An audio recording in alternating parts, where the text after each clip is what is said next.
अस्सलाम वालेकुम। Mail box UAE special में मैं हूँ आपकी होस्ट डॉक्टर रूबा और मेरे साथ मौजूद हैं आफ्ताब इकबाल साहब और मेरी टीम। अस्सलाम वालेकुम। वालेकुम अस्सलाम। कैसे हैं बब्बन? मैं ठीक हूँ डॉक्टर साहब। सवाल पहला, सर एक दौर में आप पर बाबर आजम के बारे में बहुत तनकीद हुई थी, मगर आज उन सब की परफॉर्मेंस देखकर आपकी एक एक बात सच हो रही है। बस सिर्फ बाबर आजम की परफॉर्मेंस पे ही मेरी बात सच हो रही है और बहुत सारों के बारे में मैंने नहीं कहा था। सन 2015 14-15 से कहता चला आ रहा हूँ कि इन तिलों में तेल नहीं है, ये बेड़ा गर्क करेंगे पूरे माशरे का, ये बेड़ा गर्क करेंगे मईशत का, माशरत का, सियासत का, जमहूरियत का। अब देखिए सूरत हाल क्या है। तो इसी तरह बाबर आजम के बारे में मैंने हमेशा यही कहा है कि उसके अंदर लीडरशिप नहीं है। लीडरशिप खुशबू की तरह होती है, आप छुपा नहीं सकते हो, पता चल जाता है कि लीडर है, ये बॉर्न लीडर है। सर कैसे पता चलता है लीडर का? वो डेयरिंग होता है, ये नहीं कि डेयर डेवल होता है कि ऐसे खाम खा पंगा नहीं लेता। डेयरिंग होता है, वो अपनी शिकस्त को फतह में तब्दील करने की अहलियत रखता है, उसको हारने से डर नहीं लगता। जिसको हारने से डर नहीं लगता उसको मरने से भी डर नहीं लगता। तो ये जो आते ही डरा डरा सहमा सहमा यूं खड़ा जैसे थाने में बेचारा जेब तराश आया होता है, तो उससे आप क्या तवक्को रखते हैं लीडरशिप की? उसके अंदर कन्विक्शन ही नहीं है कोई। मैं हमेशा ही कहता था, he is a good batsman, a very good stylish batsman, still not a match winning batsman. Always जो मैच विनिंग डेयरिंग, इसमें nothing against Babar Azam, nothing wrong with Babar Azam. इस फॉर्मेट का तकाजा ही और है। ये अजीब है, यानी आसिफ अली जैसे प्लेयर्स अगर चल जाए आसिफ अली तो वो मैच विनिंग बैट्समैन है। ये जो इफ्तिखार चाचा है, वो चाचा उसे कहते हैं ना, चाचा, ये मैं ही कह रहा हूँ हाँ, क्योंकि वली उसे हमेशा चाचा ही कहता है। तो मैं सोची शायद छोटे बच्चे कहते हैं उसे। हाँ, तो वो मैच विनिंग बैट्समैन है। मैच विनिंग होना और बात है, ये स्टाइलिश ज़रूर है, पक्का सॉलिड बैट्समैन है, अच्छी बुनियाद फराम करने वाला। लेकिन आपने मुसीबत उसको डाल दी है कप्तानी की। एक वो कप्तान माठा, आधा मैच तो उसकी कप्तानी की नज़र हो जाता है। अच्छा, माठा ही सिर्फ नहीं है। और फिर ये भी मैं क्लियर कर दूं बात कि करप्शन सिर्फ पैसे लेने का नाम नहीं है। करप्शन 100 तरह की होती है। नेपोटिज्म भी करप्शन है। कि जब आप अपने अजीज़ो अकारिब को, अपने दोस्तों को, अपने भाई बंदों को, चोटीदारों को जगह देंगे at the cost of merit, तो ये भी करप्शन के ज़ुमरे में आएगा। अब इस करप्शन का इर्तिकाब सिलेक्टर से भी हुआ होगा। वो तो कहते हैं जी सारी टीम कप्तान सिलेक्ट करता था, ये कहाँ लिखा हुआ है? इतना पावरफुल कप्तान कैसे हो गया? इतना पावरफुल कप्तान तो इमरान खान नहीं होता था, वसीम अकरम नहीं होता था। इसलिए ऐसी बात नहीं है। वो एक नालायक कैप्टन है, मुझे उस पर कभी गुस्सा नहीं चढ़ा, इसलिए कि पाकिस्तान में उस जैसा स्टाइलिश और अच्छा बैट्समैन अभी तक नहीं आया। और इंशाल्लाह अगले 2-3 साल उसकी रैंकिंग इसी तरह वो रखे ना रखे, हमारी दुआएं रखेंगे। प्रॉब्लम सिर्फ मुझे उसके साथ उस वक्त हुआ था, ऑल्दो ये सवाल मेरे से मुतालिक नहीं है, लेकिन वो चूँकि रेफरेंस उसने दिया है, मुझे उस वक्त भी गुस्सा चढ़ा था उन लोगों पर जो इसको फूंक देते हैं कि आप बात करो आफ्ताब साहब के बारे में। उस बंदे ने ऐसे ऐसे मनहूस शख्स भी होते हैं, अपनी ओपिनियन दे रहा है, कहता है कि देखो एक ऐसा मामूली आदमी बाबर आजम के बारे में ये कह रहा है चीचा वतनी बैठकर। इसका मतलब है तुम्हें चीचा वतनी के साथ कोई ख़ास कोई अनाद है, कोई उसके साथ कोई दुश्मनी है, और तुमने उस शख्स को बजाय गाइड करने के मेरे पर गुस्सा उतारते उतारते उसको पोल्यूट भी किया, मिसगाइड भी किया। फिर उसे मिसगाइड किया उसके एडवर्टाइजर्स ने। वो प्रोडक्ट जिसको बहुत सारे प्रोडक्ट्स को एंडोर्स करते हैं ना, ये लो आपके बारे में ये कह दिया, जाएं और खुल के ही बात करें। क्यों? आप बात करेंगे हमारा प्रोडक्ट बिकेगा। उस वक्त बंदा नहीं सोचता, और उसकी अकल तो इंतहाई महदूद है। अगर अकल होती तो ये टीम सेलेक्ट करता, अकल होती तो कप्तानी का बारे गरां अपने ऊपर डालता। अकल की कमी है उस बच्चे में, और उसके वालिद ने ठीक कहा था कि आफ्ताब साहब बुरा ना मानिए, उसके अंदर इतना फहम नहीं है कि वो फिक्रेबाजी कर रहा हो आपके बारे में कि जी मैं नहीं जानता किसी आफ्ताब साहब को। किसी नहीं कहा उसने जी मैं नहीं जानता आफ्ताब साहब को, हो सकता है वाकई ना जानता हो। फहम का आलम यह है, इसका मतलब है आप वो प्रोग्राम नहीं देखते जिसमें थोड़ी सी तालीम भी होती है, आप सिर्फ ठुमकों वाले प्रोग्राम देखते हैं। चल हसन अली ये बात करता अच्छा भी लगता है, वो शरारती है, वो हमारी क्रिकेट टीम का बब्बू राना है।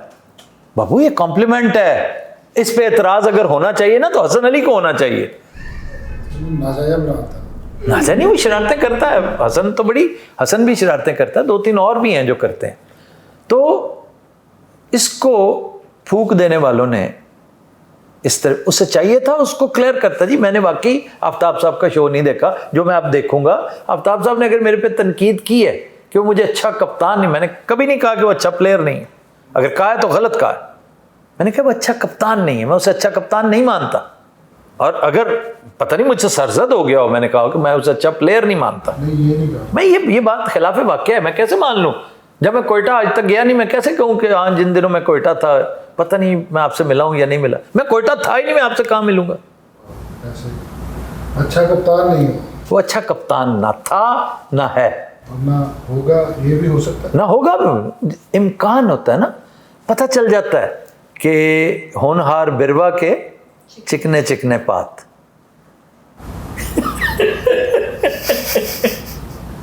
चिकने पात होते जी, तो इसलिए इसके अंदर वो मामला नहीं है। सर लेकिन वर्ल्ड कप में जाके हमेशा ही हमारी टीम बहुत डिसअपॉइंट करती है। नहीं, हमेशा तो नहीं करती, 92 में तो नहीं किया था उसने। सर 92 के बाद 90 उससे अगला बिल्कुल 99 में देखिए फाइनल में आ गए, फाइनल में हारे यार, आप जीता हुआ मैच आ रहे हैं, आपको नहीं पता आप कैसे आ रहे हैं। ऐसे ही यहाँ भी आपको, खैर अब तो आपकी टीम भी माठी थी, बीमार, अनफिट, मफलूकुल हाल, अपाहज किस्म की टीम थी। तो सर अपाहज क्या मतलब अनफिट है वो? आप देख लीजिए वसीम अकरम ने क्या कहा है जी, कि आखिरी दफा इनका फिटनेस टेस्ट कब हुआ है? गए वक्तों में हुआ है, तो they are not physically fit. एक कैच जब आता है तो आप यकीन करें इन पे घड़ों पानी पड़ जाता है कि ओए होए नो कैच करना पै जाएगा, और फिर 10 की बजाय 163 पड़ता है आपको। सर ये भी किया जा रहा है कि साडी टीम में ਜਿਹੜੇ आखिरी दिन वीजा इशू होए ने एक डील का हिस्सा है कि क्या आपने परफॉर्मेंस नहीं आपने देनी? परफॉर्मेंस नहीं नहीं, देनी। मैं नहीं इस बात को मानता कि इतना मतलब है कि इतना सस्ता बिकने वाले ये लोग हैं नहीं, लेकिन अपने आप को सस्ता करते जरूर हैं। आपको वीजा नहीं मिले थे, आप कहते हैं हम लानत भेजते हैं आने पे, हाँ ये वो वी वोंट पार्टिसिपेट, बात खत्म होगी। आप हमारे बगैर अच्छा वर्ल्ड कप खेल के दिखाएं जरा। ये तो ज्यादा गल सी। तुम में ऑनर होता तो तुम ये करते। तुम में, हमारे इदारों में ना, सरकारी इदारों में जी अगर कोई चीज नहीं है ना तो वो ऑनर है। ऑनर का ना होना आपको करप्ट करता है, आपको जलील और रुसवा करता है, आखिर में आप रोते हैं। लूज तो हम कर रहे हैं, नुकसान तो हमारा होता है, तुम तो बेशर्म हो, तुम्हें क्या पता। सर इस तो मुराद क्रिकेट बोर्ड, क्रिकेट बोर्ड ही नहीं, आपकी हुकूमत। मैं समझता हूं काकड़ साहब को उस वक्त स्टैंड लेना चाहिए था। ऐसे ही वो कहते हैं कि अगर नहीं मेरी टीम को जाने दे रहे ये, और तमाम डिप्लोमेटिक चैनल्स इस्तेमाल करने के बावजूद डिले करवा रहे हैं ना, तो अब हमने जाना ही नहीं। अब आप तरला भी करें तो हम नहीं जाएंगे। क्यों? हमारा मोराल तुमने डाउन कर दिया। नौजवान जो है वो बड़े तैयारी, नौजवान तो छिछोरे हैं बेचारे, वो तो इंडियन सॉइल पर जाकर पता नहीं क्या समझ कर वहां जाना चाह रहे थे कि कुश्तों के पुश्ते लगा देंगे, या इंडिया होए इंडिया हो इंडिया। पर ठीक है, फिर यही होना चाहिए था तुम्हारे साथ। तो बात ऑनर की है। जब ऑनर का सवाल आया था, उसूली तौर पर तो आपको यही कहना चाहिए था कि आपने हमारे यहाँ एशिया कप का बाइकआउट किया था ना, जी हम आपके वर्ल्ड कप का बाइकआउट कर, इसीलिए खेलना है था। लेकिन चलो आपने एक ग्रेशियस स्टैंड लिया, अच्छी बात है, अच्छी पोजीशन ली कि कोई बात नहीं, ये छोटी हरकत तुमने की है, हम नहीं करते। ये होना चाहिए था। लेकिन जब आपको पै दर पै वो वीज़े नहीं दे रहे, आखिरी लम्हों में आपको वीज़े मिले, सर लास्ट डेट, तो आप कहते कि थैंक यू, और वो आपको वीज़ा भेजते। उनका हाई कमिश्नर फोन करता, कहता ज़का अशरफ को कि यार ये क्या कर रहे हैं भाई, हम वीज़ा दे रहे हैं। तो वो कहता कि sir thank you very much, बहुत शुक्रिया अदा करता, लेकिन ये था कि अब उनका मोरल बहुत डाउन हो गया। आईसीसी को इसका नोटिस लेना चाहिए। आईसीसी कौन है? वो सारा इंडिया भी बिग 3 उन्होंने ਦਾ जाओ मौज करो, है जुर्म ज़ईफ़ी की सजा मर्ग मफाजात। इस शहर में वेरा सा फिरना। दूसरा भी लाइन सुनाया करो ना बब्बू, इतनी सीरियस बात हो रही है। तकदीर के काजी का ये फतवा है अजल से, है जुर्म ज़ईफ़ी की सजा मर्ग मफाजात। अच्छा, ये दूसरी लाइन सी, मैं पहली समझी जा रहा है। तेरा की है यार, तू तो हर चीज पता है, तू जमे ही पुटा है। डॉक्टर साहब समझ आई इसका सब लोग समझेगी ये। नहीं पुठा बच्चा पुठा ही जमदा। मैं सुनया सीधा जमे तो फाजिल। सर, आपका एक ऑडियो क्लिप वायरल हुआ है जिसके ऊपर उन्होंने तस्वीर लगा रखी है मरियम नवाज की। हाँ, वो जिसमें लिख कहा है कि 100 खच्चे हों तो ये वो किसी के बारे में बात की गई थी और वो फिट कर दी। और मुझे ये भी पता कि किसके बारे में की गई थी, वो जो मोटिवेशनल स्पीकर नहीं था, हाँ जी हाँ जी, उसके बारे में थी। तो ये किसी और के बारे में की गई थी, किसी और तनाजुर में की गई थी, और एक आदमी है जिसके बारे में की, मुझे पता है कि किसके बारे में की थी। सर अभी डीप फेक दे मेरा चाहूंगा। नहीं, ये तो सीधा फेक है। डीप फेक और होता है कि जब आपके अपने मुंह से वो दिखा रहे हैं कि आप बोल रहे हो। अच्छा, ये तो आपकी ऑडियो पीछे लगाई हुई है सामने की। ये तो लगाई, और ये एक तरीका बना हुआ है आजकल। बिल्कुल, सोशल मीडिया पर ये आम है। एडिटिंग की सेंस रखते हैं ना, किसी के साथ दुश्मनी करनी हो ना, जी, तो आप इस तरह की बातें किसी के साथ कर दें, किसी के साथ भी मंसूब कर दें कि ये आपके बारे में कहा गया, देखे ना, क्योंकि तस्वीर आपकी लगाई हुई है ऊपर। तो ये बेशर्मी उसने की है जो इस 2 नंबरी के साथ 4 पैसे कमा के अपने बच्चों के हलक में जहर उतारना चाहता है। फिट है वो। सब मैंने आपकी बात मानकर 5 मार्च 2020 को बर्लिन में स्मोकिंग तर्क कर दी थी, आज तक उस पर कायम हूँ। मैं समझा बड़ा नदामत महसूस कर रहा हूँ कि ये क्या है। बब्बू राणा को मशवरा है कि एक ही बार छोड़ें सिगरेट, वरना नहीं छोड़ सकते। जी, कोई भी चीज़, कोई भी बुरा काम आपने छोड़ना है ना, तो बतदरीज के चक्कर में ना पड़े। जब मदद अल्लाह से मांग ली है, अगर तो अपने ऊपर है ना कि जी मैं छोड़ूंगा, तो फिर बतदरीज करें, एक स्टेप, दूसरा स्टेप, तीसरा। फिर अल्लाह से मदद मांगी है तो कहें बस मैंने एक स्टेप उठाना है, 99 अल्लाह के हैं, वो मेरी मदद करेगा इंशाल्लाह। और सिगरेट तो बहुत मामूली चीज़ है। आप इंतहाई घटिया किस्म की जो बीमारियां होती ना आपको लगी हुई, अखलाकी बुराइयां, आप उनसे निजात हासिल कर सकते हैं लाइक दिस, अगर आपका तवक्कल पूरा, यकीन कामिल हो और इरादा पुख्ता हो। जी, कोई मसला ही कोई नहीं। सर, कौन कौन से नए फनकार टीम का हिस्सा बन रहे हैं? खबरें तो बहुत उड़ रही हैं, क्या क्या कुछ नया देखने को मिलेगा? नए फनकारों में एक तो आ रहे हैं रॉबर्ट डिनेरो, एक अल पचिनो, एक केविन कॉस्टनर। ये मेरे पसंदीदा फनकारों में जो इस वक्त हयात है। टॉम क्रूज अगर तुम कहते हो तो मैं रख लेता हूँ। मेरा भी दिलों ले गया, उसकी फिल्म देखी है मैं। नहीं, लेकिन जैक रीचर, मैंने उसकी 3 अच्छी फिल्में देखी हैं। एक तो जैक रीचर 1 और 2 बहुत ही अच्छी हैं, वेरी गुड, डायरेक्टर बहुत अच्छा है। एक इसकी फिल्म थी फार एंड अवे, और फार एंड अवे थी, और एक थी नेवर यंग या कोई इस तरह की कोई फिल्म थी। ये अच्छी फिल्में थी। मुझे वो बुरी लगती हैं उसकी मिशन इम्पॉसिबल टाइप फिल्म है, वो थकी हुई फिल्म है, और वो कोई बहुत बड़ा फनकार भी नहीं है। अच्छा, मैं बात कर रहा था रॉबर्ट डिनेरो, अल पचिनो, केविन कॉस्टनर, अकरम उदास।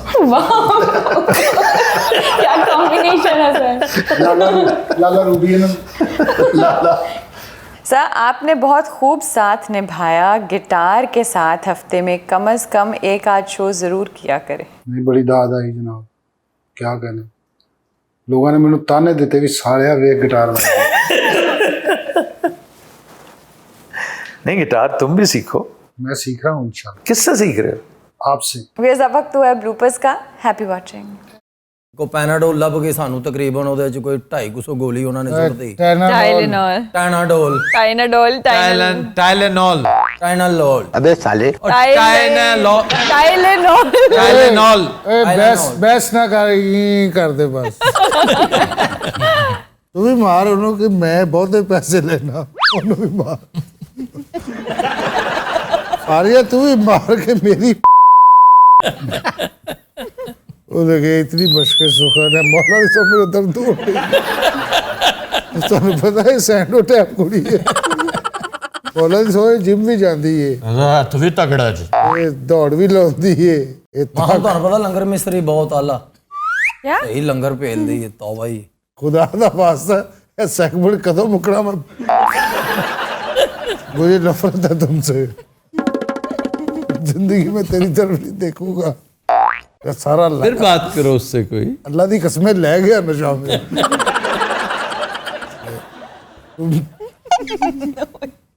वो असल में मारती तो वो देखना रेड हो गया ना ठीक ठाक रेड ऊपर उंगली का निशान पड़ा हुआ है हाँ कैसी गल है 2 घंटे लगे रहिए फिर मिटेगा तो घर जाओ ਭਾਬੀ ਦੇ ਜਾਂਦੇ ਆ ਮੂੰਹ ਦੇਖਦੇ ਨਾ ਪਹਿਲੇ ਕਿਤੋਂ ਆਇਆ ਜੀ ਮੈਂ नहीं उन्हें फिंगरप्रिंट्स देखने ने कि कुड़ी दी चपेड़ है